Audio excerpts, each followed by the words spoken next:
When we say that the source determines the wisdom displayed, I'm telling you that this is a central biblical principle.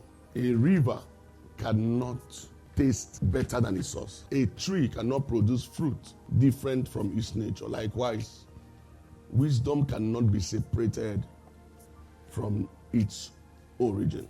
So if the source of that wisdom is fallen humanity, the wisdom bears the marks of human limitation. If the source of that wisdom is the devil, diabolos, Satanos, the wisdom bears the mark of deception and rebellion.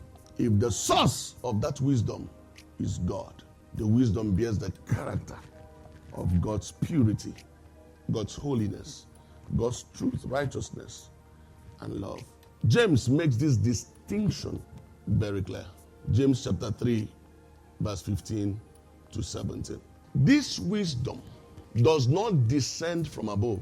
Start from verse 12. Can a fig tree, my brethren, bear olives, or a grapevine bear figs? Thus, no spring yields both salt water and fresh. Who is wise and understanding among you? Let him show by good conduct that his works are done in the meekness. Hold this.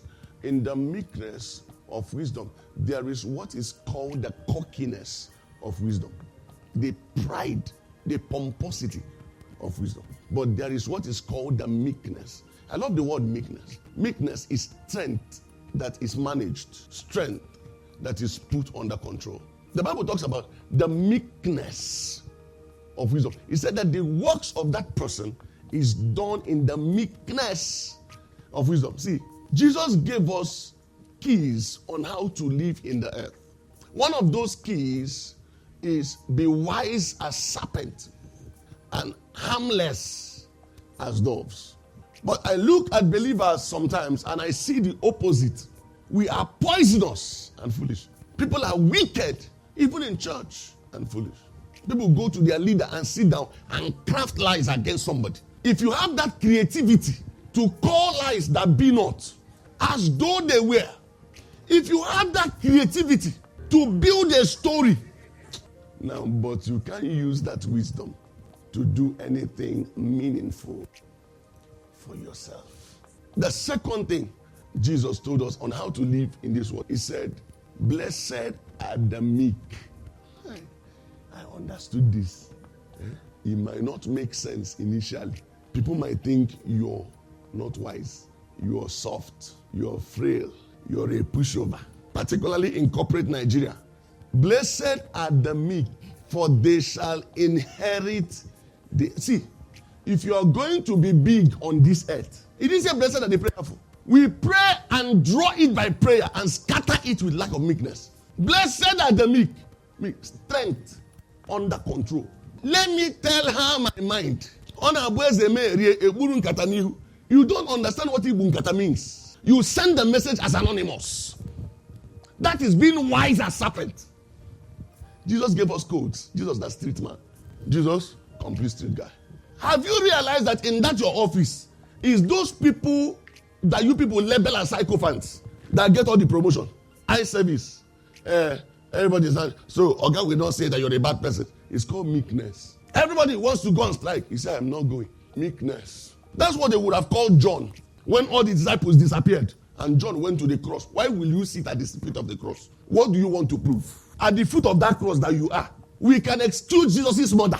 But you, what are you doing there? So that you will show that you are that disciple that Jesus loved. Blessed are the meek.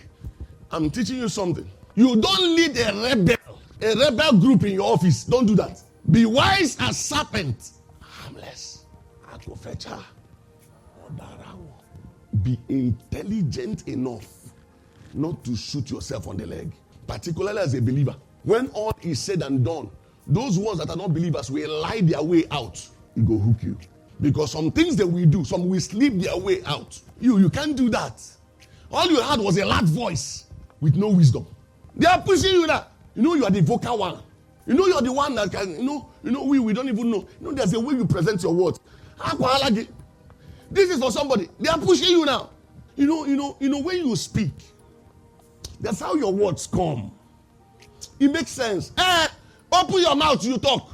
Solomon was speaking to a young child, and he said, when sinners entice thee. Next verse. But if you have bitter envy and self-seeking in your hearts, do not boast and lie against the truth. Next verse. This wisdom, go back. I didn't want to explain it, but I wanted us to read this. That'll make me to go back to verse 14. So this wisdom, this is wisdom. Having bitter envy and self-seeking in your heart. Then with that, you boast and lie against the truth. You will lie against the truth and you now say, let me see how, that's the boast. Let me see how she's going to come out of it. So we don't hook them. So we don't arrange them. Everywhere is tight. You carry or got something, went into the person you don't like and plant it in her bag. And everybody comes out and everybody's laughing. As they begin to look for it, click and begin to boast. Say, let me see how she's going to come out of it. The Bible said, next verse, this wisdom. So it's a kind of wisdom. She thinks she's smart. I go tell her, say, before Abraham, Jesus was. Abu today, I go tell her, say, before she came to this office, she came to take my shine in this office. Office why a day before she. Did I not see her when she came for interview? He said, this wisdom. I'm talking about fresh victories, new victories. It is earthly, it is sensual, it is demonic, but it's wisdom. Next verse. For where envy and self-seeking exist, confusion and every evil thing. Put this in the KJV. KJV calls it every evil work. I don't know that it will go this far. That's it.